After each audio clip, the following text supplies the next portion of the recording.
Accessibility of paddleboarding has been incredible over the last few years. It's much easier to get the equipment on board, and the challenging thing for us is that the journey from the shop, the supermarket, to the water, actually there's a lack of nudge points to help people understand how to enjoy and use the paddleboard safely.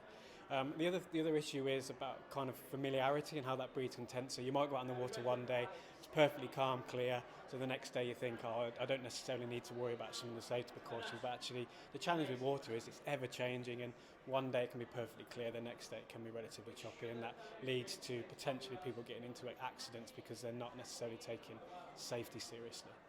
Yeah, and I think it helps that you've got a big buoyant board, because actually if you do get into trouble or you fall off your board, you've got something that can keep you afloat. And it is, in hindsight, a really safe way to explore the water and enjoy the water.